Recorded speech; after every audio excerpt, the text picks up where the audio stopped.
Quinn Curtis, and you are listening to Joyful Living. And before we get started today, I wanted to just give you a little snapshot of the past 12 or so hours for me, because I am noticing that a lot of people are getting an assumption or maybe are comparing themselves on this joyful living path, and maybe even sometimes feeling like I've got it all figured out. And I hope I've been clear. I feel like I say it all the time. I do not have it all figured out. I am on the path of this just like you. And it is truly, I think, because it just feels like my dharma work in the world to really dive in deeper to joyful living and to really look at all the ins and outs and the whys and why nots and the structures that are limiting and just so many aspects of it that I feel really called to share in this space. And also, this podcast is an opportunity for me to practice and stay in integrity with my truth.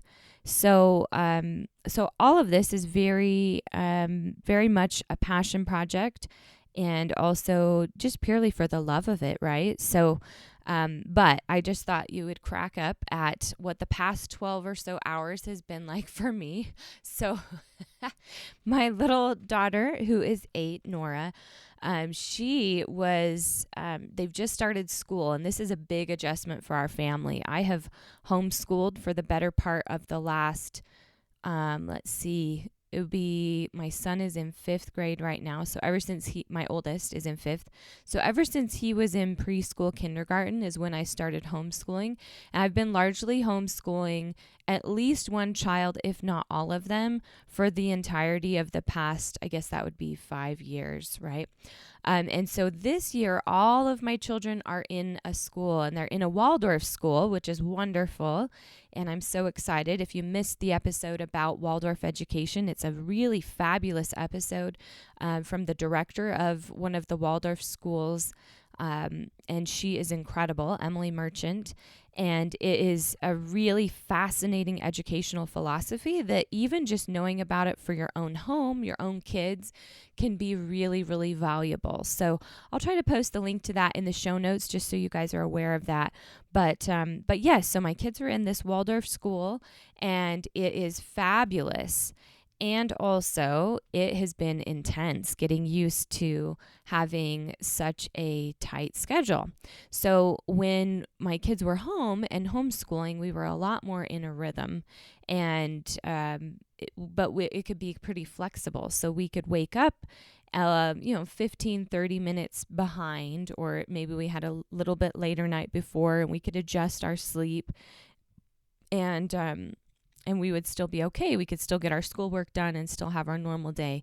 Or if we were just really not feeling great or having a rough day, we could go a little bit easier on our studies and lean into just really nurturing what's right for our home that day, and maybe spend the day reading together or doing art together. And all of this created a very holistic approach that then really supported my kids getting a lot of their needs met and feeling very nurtured and connected. So I loved homeschooling. I still admire and am a fan of it. And this year, having all of my kids in a school is truly because it's what's right for right now. It's what's right for each of them. And so I've been in surrender to that, and it's been quite a fascinating thing to get used to all of my kids waking up at a certain time and having them all ready and out the door by a certain time and going to bed by a certain time, and having a more rigorously structured schedule, which is probably really healthy for us. But one of my daughters, as we were rushing to get to bed last night and trying to hurry, we could smell this horrible smell, and all of my kids kept walking around the same area. It was right by our front stairs, and they were all saying, "Oh my gosh, it stinks so bad over here. What is that smell?" Right? And so I just thought, oh, it's just a fluke, something happened, nothing really to think about. But then as the night went on, and as the kids were starting to climb in bed, and I had a little bit more bandwidth to think about this smell, then I saw Nora's backpack sitting on the step. And so Nora, I thought, I wonder if there's something in this backpack that is making this smell. So I opened it up, and right on top, I saw her sweater. Nothing fishy there. But then as I lifted up her sweater, I saw an entire carton of milk that was sitting in the bottom, and it had curdled, and it was so disgusting, and it was oozing out of the container all over everything. Oh, I'm like throwing up in my mouth just remembering it. And for any of you that have encountered curdled milk, and it is so gross, right? So gross. So then we hurried, got everything out of her backpack, threw away the milk, got rid of everything we could that had been touched, and then we were cleaning up everything else. And I pulled literally everything I could see out of the backpack so we could hurry and throw it in the washer. So I threw it in the washer along with her sweater. Poor thing, the sweater had been covered in the curdled milk as well. And then this morning got up and remembered I hadn't put it in the dryer yet. So I hurried and put it in the dryer, and then it was going while we were getting ready and eating breakfast. Well, right as they're about to go, then I open up the dryer to pull out her backpack, and lo and behold, her entire backpack and her sweater are all wound together in dental floss. So she had left dental floss in one of the pockets in her bag, and it had tied everything in the whole dryer together. So then I was cutting apart dental floss and finding her backpack and reassuring her that it was okay that her sweater smelled like dental floss and her backpack smelled like dental floss. It's way better than curdled milk. So this is the reality of joyful living, right? Of motherhood, of life. It is messy, right? And it requires rolling with the punches and going along with the curveballs, which is not always easy. And so this is why I believe it really is a practice of joyful living, right? And not just an arrival point. And also why I think it's not just like being happy, right? And having happy circumstances. And so I really wanted to focus on that today and just really, let's really dive in and look at that joyful living is so much more than just, oh, I have joy in my life, or I feel super happy right now. Joyful living is really pointing us to the absolute joy that comes from being fully alive, from living fully alive. And the way that we live fully alive is that we actually feel what is happening in our world and in our life, that we feel all the feelings, that we experience our life experiences, and that we feel into our relationships. So one of the big epidemics that I'm seeing so prevalent is that we are so accustomed to turning off our feelings. And even as women in the culture, it's become very said that like women are so emotional and, like we're thinking with our periods or something. But in reality, I think that women are actually a lot more logical even than men. And somebody I was listening to, I can't remember, I think it was maybe Jody England, was talking about how forever we've said that men are more logical and women are more emotional, but how is it logical at all to take like a nuclear weapon into a country and just destroy everybody? That is an emotional response. It is not a logical response. And so what I think that I would love to see as women are coming more online with their feelings, and men as well, that we're able to offer a much more holistic perspective to the world. And instead of having that emotional gut response of let's go into war or rush into that, not saying that war is always wrong or anything with that, but just saying like, I believe there's a lot more creative solutions that come to us when we are accessing our feelings, when we're really conscious to them and not letting them rule us, but also using them as good information and not being, limited just by that gut response or limited just by I have to be logical. And so I think so often in our lives, we're sticking with situations in our lives that logically make a lot of sense, right? We're still in the same job, even though we hate it. We're still in the same old routine. Our marriage is still maybe a little rocky, and there's not a lot of wiggle room. And so logically, we try to validate things, and we say, well, at least I have a job, or at least I have a husband, at least I have a bed to sleep in, which is true. There's some truth to that. It's so great for us to be grateful, right? And that can change our circumstances also. But the sweet spot that I'm finding, especially in my own joyful living path, is really surrendering to that which is right now, and also leaning into, how can I bring more joy into this situation? How can I bring more aliveness? How can I shift or refine what's happening here so that it creates a more joyful and fulfilling experience? And I'm finding that it's usually in the little tweaks that big differences happen. It's amazing. And so I feel like this is a major practice of joyful living. And I feel like so many of us, we just don't know. There's a lot of factors, but I think that some of the biggest things that I've seen is that we are not comfortable with our mortality. We're comfortable with it maybe in two frames. I think in more of the religious cultures that you see being comfortable with mortality being a means to the end. So we're just trying to endure and get through this life so that we can make it to heaven and be with God forever. And if we can just endure what's happening here and do our best, it's all going to be worth it after we die. So really, that's just living right now to prepare to die in a lot of circumstances. Here again, not making anything wrong, just like looking at some choices. We have choice in this.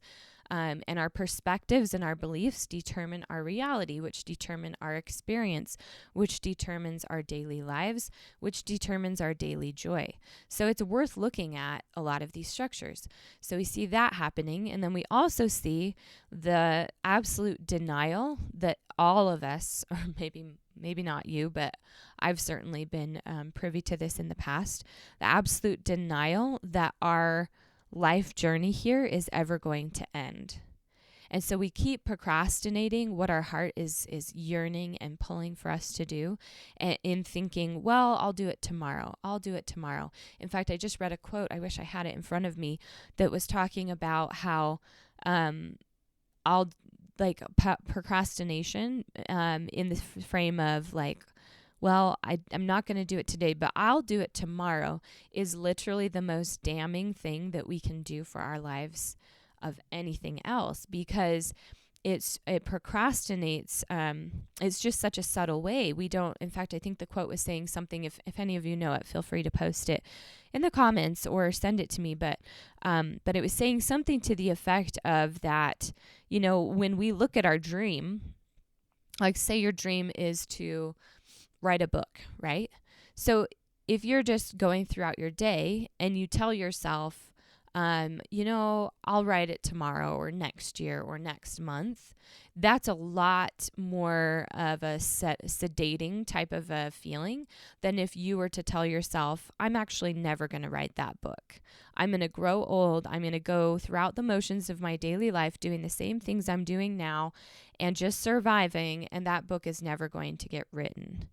Right? And so that's painful if we were to tell ourselves that perspective, which really is true if we continue to string it along into like, well, someday or soon, maybe next year, I'm totally going to do it, just not now.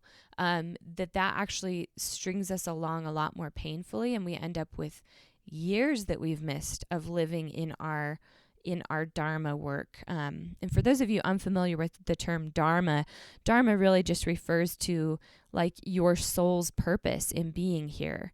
Your, you could call it your life mission is another way of looking at it. And this to me, I was just at a conference in LA and had this major realization. She had us do this really powerful test, and I'll invite you guys to do it right now. This was from Joanna Turner, who is, fabulous rock star. And she had us all do this test where you just close your eyes for a moment. So I'll ask you to go ahead and close your eyes. Unless you're driving, do not close your eyes if you're driving. You can do this later or be thinking of it in your head while you're driving. But so close your eyes and then just picture yourself sitting in your rocking chair when you are much, much older. So maybe you're in your 80s or 90s and you're sitting in a rocking chair on your front porch. And as you're looking back on the rest of your life, what of anything would you regret not doing the most? Right? So be thinking about that. So as I was thinking about it, it was so eye-opening that the thing that I would regret not doing the most is my Dharma work in the world. And I saw how there's so much of my work life that feels like I'm just going through the motions, or has felt that way, right? Just showing up to get a paycheck, to meet some needs and have food on the table, right? We all have to do this to one degree or another. And I just saw how if I miss out on, or if I choose to not invest my time and energy in where my soul is calling, that is the single greatest thing that I would regret in that rocking chair. So there are so many other aspects of my life that I feel a lot of peace about. I feel like, my family relationships, I would feel great about. My marriage, I would feel great about right now. We've made so much, we've worked really hard and have made so much progress in just a more joyful, loving, present home. And it's not perfect, but we've made a lot of progress there. But I do feel like the one area where I've really been hiding has been in that Dharma work, or at least to a degree.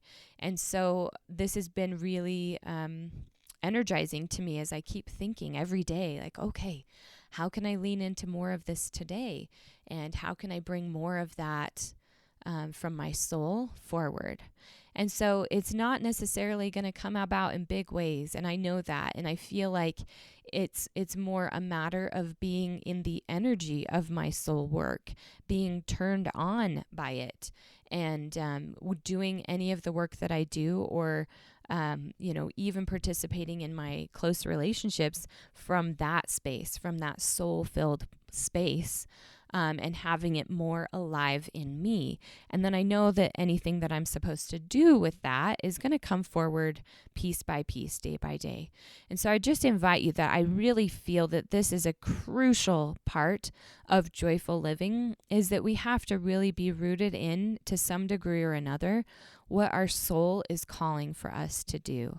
And I really have to believe that our souls know how to do the balance. They know how to do our life work, our soul Dharma work, in a way that's harmonious with caring for our family and tending for our health, and also that our soul honors seasons and works with seasons. So maybe this is a season of life where there's going to be a little bit less soul work, but there's going to be a lot of meeting needs, right? But the more that we trust our soul every single day and really lean into the yes that our soul is singing to us of, yes, you've got to do this, and it's going to be feeling so good if you just do this thing, or bring more of this into your life, or whatever it might be calling you to do.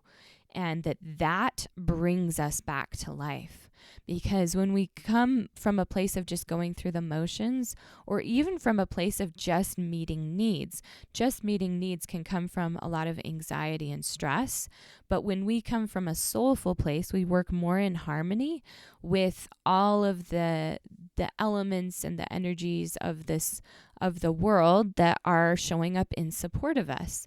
So it's just like we've talked about in previous episodes of when we're, our perspective changes everything. So if our perspective is that I can't have what I want or do what I want until I have, X, Y, and Z all the way complete, then it's going to be really tricky for us to find joy right now. And so I've been playing with for many years, how can I bring this little piece of soul just even a little bit more into my life and a little bit more. And I'm feeling now this is a season to bring a lot more into every part of my life. And it's been like a muscle, trying to strengthen it and to nurture it. And it's also been a big lesson in learning how to share that soul work while also protecting and shielding that little seed so it can grow stronger and stronger, and really take root in my life and my heart. So I just would invite us all to do that rocking chair test and just see, is there any way that you could bring a little bit more of what your soul is calling to you online, and bring that in. So then another piece that I wanted to talk about is one of my mentors is Tantrika, and she's amazing, totally amazing. In fact, I'm going to get her on the show sometime soon, and I'm so excited for you guys to hear from her. But it was so fascinating because as I was hopping on a coaching call with her not that long ago, she said, well, the customary, well, how are you? And I thought, well, I'm going to be just really honest. And so I said, I am great. And I'm also stressed. And I'm also so happy. And there's also so much joy. And I also have a lot of anxiety and I feel pretty overwhelmed. And also I'm having a really great day. And so I was listing all these things off thinking like, she's going to think I'm crazy. She's going to be like, pick an emotion and stick with it, right? But no, she was like, wow, Quinn, like, look how alive you are. You are so alive that you are able to feel all of the things, everything that's happening in your life. And she was really celebrating the fact that, instead of choosing that, oh my gosh, because there's some icky feelings in here as well, I should probably numb them by like sedating myself with some food or some sugar, or, there's lots of means, even medications or whatever I could lean into that could sedate me from feeling. She was actually celebrating how alive I am because I was allowing myself to feel. And so this whole concept has really opened my eyes. And in fact, I just feel even in our responses, in fact, one of my friends just posted in a group of ours, actually it's Callie Lewis, who was also on the show previously. She posted in one of the groups that we're both in about how awkward it is when people ask how you're doing, and you maybe don't feel an authentic like I'm doing good, and maybe you want to say I don't want to lie, so I'm going to say I'm not doing great, and how people are typically very unprepared for receiving or holding any response except for I'm good, even if it's a lie. And so I'm thinking about, what a different place this would be as we all expand our emotional capacity to feel all the ranges of emotion without making them wrong or bad, and instead just to taste them and know what they're like and to use them as information, and also as signposts to help us come more into wholeness and allow those in our life to have the same experience. I know that when I was in my early 20s, late teens, I was having a whole heap of emotions and did not feel safe to be able to share that with anybody in my life. And I didn't even feel safe to look at it personally. And so I just kept suppressing until it turned into a mental illness, and a pretty severe one. And so it's been years of unraveling that and getting more comfortable with having a wide range of emotion and feeling the things in my life and validating that it's enough if I am simply feeling it. I used to make myself very wrong. Oh, you shouldn't feel angry at that. Good people don't feel angry at those kinds of things. Oh, you shouldn't feel afraid of that. If you were really conscious and awake, you would not feel afraid of that, right? And so we try to tame or educate our emotions instead of just owning, I feel angry right now. I feel afraid right now. And so I noticed this with my daughter, who is 9, a week or so ago. She was really, really stressed about going to sleep. She has a lot of nightmares at night, and so we've been working to try to help her with that. And she came into our room and was just saying, I am scared and I can't go to sleep. And what if something happens? And what if the dolls come alive? And what if the scary things that I saw in that movie at a friend's house, what if that all came true? And so it flipped something in me, and I just said, you are not afraid. Afraid is a feeling. That's not who you are. You're the person feeling the feeling. And so instead of saying, I am afraid, which only cements the feeling and makes it feel more hopeless and discouraging, what if instead you try on, I feel afraid. I feel afraid because of this. I feel afraid. And know that feelings, like the weather, they often change. And so the less attachment we have to them, the better. And the more that we just let them roll through us and we feel it and we can name it and talk about it, the more empowered that allows us to be in our response to them. And so this is a massive, massive undertaking to really be disciplined in ourselves, because it's so much easier, it seems so much easier to just be a victim of our emotions, or to just, blame our circumstances on absolutely everything. And that's not saying that there aren't terrifying experiences. There certainly are. And in fact, this past week, I got the great pleasure of hearing Immaculée. I cannot remember her last name, but I will totally post her in the comments. But she has written a book called Left to Tell, and she's amazing. She was from Rwanda and was literally the only survivor of her entire tribe in just a massive Rwandan genocide that happened, that 1 million people were killed in. And the way that she survived is she went to a neighboring, tribe and stayed in a bathroom hiding for 90 days with 6 other women in a tiny little bathroom. And so she had the choice. She could choose. And she even said in the beginning, she felt so much anger, so much bitterness to the people who had killed her family. And she wanted to revenge them. And then, and the longer she sat with that, she saw that it was physically affecting her. She was getting ill. It was affecting her physical health. And then she had some really powerful experiences, which she definitely shares in her book, which then changed her perspective to seek forgiveness instead. And she had no idea how she could possibly see the situation in a different way, how she could possibly forgive. But she had faith that it could be maybe possible, and she gave it over to God and allowed God to work within her to help that perspective to change. This is really similar to what we see in the Course of Miracles, definitely something that Marianne Williamson has spoken a lot about in talking about how a miracle is a change in perception.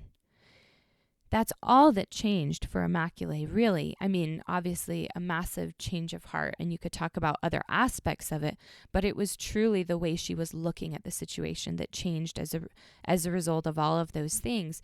And in that became the miracle. And so our lives, our situations are the exact same way. I was asked just this past week about how, my husband and I are heading into our 13th wedding anniversary in December. And we have a stronger, more loving relationship now than we ever have in the past. And so my friend was asking, how do you do it? What's the secret? And as I really appreciated the opportunity to look at that question, I recognized one crucial point in my path, which actually coaching with Callie Lewis had really helped me with. And she's a great resource if any of you are struggling with relationships. She's fantastic with that. You can definitely reach out to her, and I can send you her information, or you can look at some of the past podcast episodes that she was on and find her information. But she really helped me get to a very crucial point where she said, let's just set aside all the marriage heaviness that you have on this relationship. Let's set aside that you should be a part of this marriage and that everybody's expecting it, and that you made promises at the beginning when you were married, that you would always be in this marriage. She said, let's set that aside and let's just recognize, first of all, that all this can change. It really can change. And that the most important part is do you choose to stay in this relationship? Because right now, your husband is choosing to spend his life with you, and you have been choosing to spend your life with him. And even your kids, you're choosing to spend your time with them. You're choosing to spend your life together. And recognizing that point of choice was a massive shift of perception that created many miracles in our relationship and in our home, as I no longer felt entitled to have a husband that showed up in a certain way and did certain things, but instead saw, I choose to spend my life with this person. Even if he can never seem to remember to put away his food or his dishes, and he always is forgetting to to turn off the bathroom fans, all these little things that kind of drive me nuts, right? And we all have them. I'm sure he has them about me, but seeing that even in spite of that, I still choose to spend my life with him. It's really brought our relationship to life. And so it all comes down to choice. In fact, I'm tempted to title this episode Choosing Joy, because that's what I really feel like it boils down to. I just may have used that already in the past, but just know here again, once again, like choosing joy, choosing to be alive, choosing to lean into aliveness and lean into where your soul is calling, because my soul absolutely delights in having fun with my husband and having more play in our relationship and a lot less stress and pressure to show up and be a certain way and be the perfect spouse. That is not fun for my soul. My soul absolutely loves to just have fun with him and to enjoy our life together. And that is not always easy. And there are some days where I still get pretty cranky at him. However, it's nice to have that home base always be, I choose you. And so I'd invite you, as you're looking at your life and the questions that we've brought up in today's episode, I'd invite you to really look at that we choose our lives. We choose how we're spending our lives. We may not choose all of the aspects of them, right? They might not all be how we would choose them, but we ultimately are choosing our perspective and our responses to them. And we're all also ultimately choosing whether or not we are going to lean into our soul's work here. If we're going to let our soul come fully alive, and we're going to trust our soul. And all of these pieces add up to such a meaningful, rich life that is not always tidy and perfect and happy. Certainly not. But it is always joy because it is alive. It is joyful to feel all of the emotions. It's joyful to feel our lives, to be fully present in them, even when there is pain. Even when it's uncomfortable. It is so much more joyful to experience that than it is to numb it and to walk through our lives as a zombie, which I have absolutely done, and have experienced that fully. And I'm telling you, I would rather choose aliveness than anything else. It's like the quote, was it Thomas Jefferson? I just wrote this down just recently. I'm struggling with quotes today, so you're having to read between the lines. But the quote where, maybe it wasn't Thomas Jefferson. Oh my gosh, I'm so sad to slaughter this. Maybe I should look it up. Uno momento, por favor. We're just going to say it, and I'm just going to ask for your forgiveness in me misquoting the person who said it. And but the quote is, give me liberty or give me death, right? Give me liberty or give me death. Liberty, being free, is being fully alive.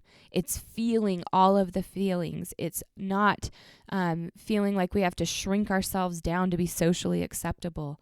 It's learning to work with our circumstances and to still find freedom, even in a marriage, even in being a mother of a ton of kids who make your house a mess, right? It's finding the liberty even amidst that, because anything that is not liberty is death, and it's not good for our souls. And so, joyful living really in essence is creative living. It's creative problem solving. It's creatively shifting our perspectives and finding joy and finding the aliveness no matter what. And so I'm cheering you on in this, and I'm excited. If you're struggling with how to shift a perspective, maybe I can feel some of you are pretty hungry for some skills, right, to shift the perspective. Some of the best ways that I have found for this are journaling. So there's so many times that I sit down to journal and I'm just dumping my victim story all in the pages. Randy did this and then he did this and my life is so hard because of this, blah, blah, blah, blah, blah. And I dump it all out of my system. And then that creates space. If I give myself enough time to complete this, then that usually gives space for me to really see what is actually true. So instead of, seeing, he doesn't care about me and he doesn't value me and all the meaning that I'm placing on his behaviors that I don't prefer, instead of staying in that story, then it helps me find a different shift of, he actually does love me and I'm actually just really tired. That's what's true. And he actually has showed up to support me today. And I couldn't see it because I was so focused on the negative because I just don't feel very good right now. So what do I need to feel better? I need to rest for a little bit, so it's getting to the truth. So journaling is a great way. A second way that I really love to shift, have a change of perception is to, I'm just realizing there's a lot of ways. So I'll try to just narrow it down to 3. But the second way is to use EFT or emotional freedom technique, which is also called tapping. This is a great thing to Google and look on YouTube for how to do it. But it's a really powerful technique of really shifting those neural pathways in your brain that are keeping you stuck in the same ruts of negativity and pessimism and struggle. And instead, releasing that energy, that anxiety and stress, overwhelm, fear, panic, all those things that come up, and releasing that so that then there's actually space to feel what is true, to actually shift and change the perception. And one of the reasons why I like EFT so much is that it actually allows you to feel the feeling that you're feeling and to feel it really, really, really deeply. So it's very validating to those feelings. We're not suppressing it or letting it go. And the same is true when you do the journaling. If you really lean into it wholly and wholeheartedly, then you really are allowing yourself to feel that anger, that anxiety, that frustration, the fear, whatever the feeling is, to feel it really deeply, look at it, see it, and then be able to then let it go. Because usually our feelings just want to be seen and heard. That's it. It's really fascinating. I feel like that's actually what all of us want at the core. Even just like a core personal need for living on this planet is to feel seen and heard. And so if we are not feeling seen and heard in our own worlds, I'm really noticing a connection in my life, at least, where when that shows up, I'm not feeling seen and heard by my husband or by my teachers or by my kids or by my business partners, whatever it might be. Then I look at, okay, where's my daily habits at? Am I seeing and hearing me? Because typically, in fact, I would say 9.9 times out of 10, then that reaction comes in response to me not seeing and hearing myself, right? And so one of the ways that we feel seen and heard is when we are allowed, or we allow ourselves to really see and hear our feelings, right? So powerful. So then the third way that I love to help shift the perceptions is there's so many ways. Let me just see which one would serve the best here. So the one that's coming to mind is I love having great books that are handy that I can even just like open up and find that miracle scripture or thought or message that's in the pages that's just for me. And so lots of times I've got a stack of books on my nightstand that I do this with, but some of my favorites are to do it with the scriptures. So especially with the Bible or the Tao Te Ching or the I've got some others, but yeah, so scripture of any sort. And I love flipping open to those, finding a shift in perception, because scriptures are very good at returning us to love typically and faith. So I really love that as a shift.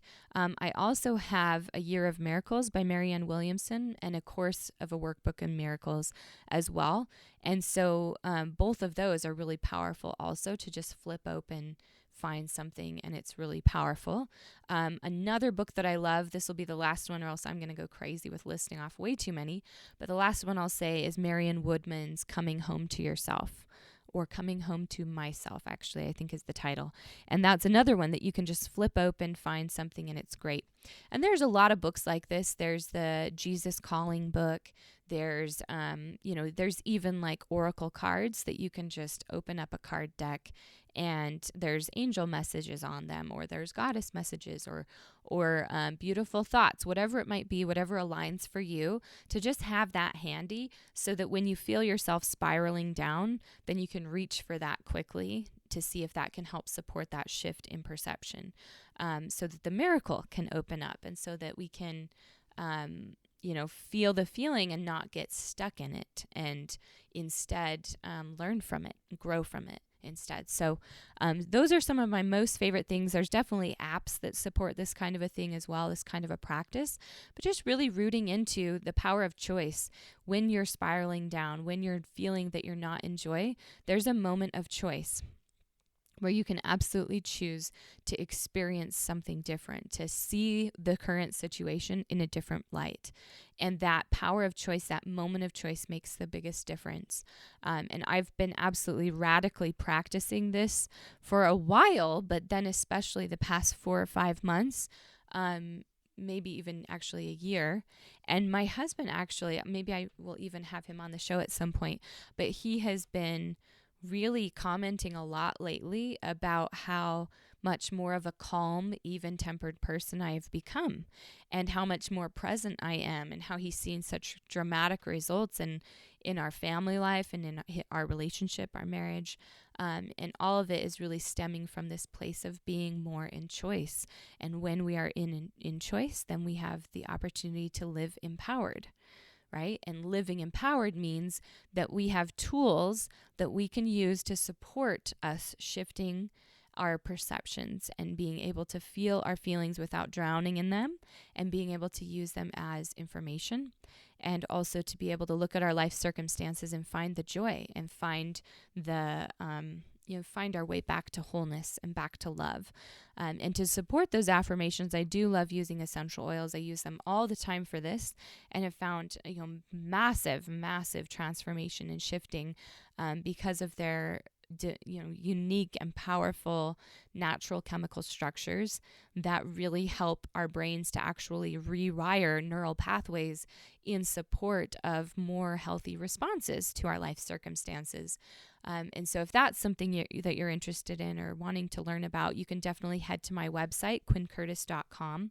And I have a section where I have an emotional health class, which I will be pretty soon putting it behind access where you'll need to drop in your email. But at this moment, if you just go to quincurtis.com and then click on Work With Me, and then click on Joyful Health, then you'll see an option for emotional balance, where I teach and tell you all the ins and outs and how to do this with essential oils. It's a really powerful class. I highly recommend it. And there's also an opportunity at the end, I believe is when I mention it, where you can know how to purchase the essential oils that I love to use. And so if that's something you're interested in and you can't wait to get to the end of that, feel free to email me. But just know, that plus live whole foods and staying hydrated have been some of the most powerful tools that I have experienced, along with the other 3 tips that I was sharing, in supporting and cementing these shifts. Because so often if we don't have those tools, then we'll try to make a shift like, I'll try to see this situation differently. And it feels like a rubber band in that we're stretching to see it differently. Like, okay, this painful thing, it really is for my good and it really is going to work out. But it springs us right back to the mire where we were, right? Because we can't hold it that long. We can't hold that stretch very long. of seeing it in a different perspective. And so using some of these other tools have been really powerful in helping it so that your home base shifts. Instead of your home base being the struggle, the pain, the mire, then instead your home base shifts into I am at choice and I am joy and I'm actually love and I'm having an experience that feels fearful or feels stressful and I'm at choice here. Right? So it's a much more empowered home base that really happens as that all shifts. And there's so much more we could talk about all of that, but I wanted to just give a little teaser here and just open up that conversation. Also know that you can head over to the Joyful Living Facebook group and really dive in there with us and ask questions and really get more clear so that you are really cementing in and adjusting your home base so that you can experience more of the daily joy that is actually available for you. There's massive amounts of daily joy available for all of us, and it really is a matter not of it not being there, but a matter of us being open to receive it. And the more we receive it, the more we lean into that aliveness, the more it has the ability to transform us and transform our life circumstances. And so that is my hope and my prayer and my invitation for you is to really return to a place of choice. Look at what your soul is calling and trust your emotional space and your ability to navigate that and to find the change in perception that allows the miracles to open up. So much love to you and to your joy and peace and aliveness. I am cheering you on in all of that. Talk to you soon. Bye. And in the end, only love will last. You've been listening to Joyful Living. If you haven't already done so, be sure to email me at quinn@joyfullivingmovement.com so I can send you our yummy Joyful Living welcome package filled with lots of awesomeness, including access to our private Joyful Living network. I read every email from my listeners and would love to hear from you. Also, be sure to leave a review on iTunes and most importantly, have a joy-filled day.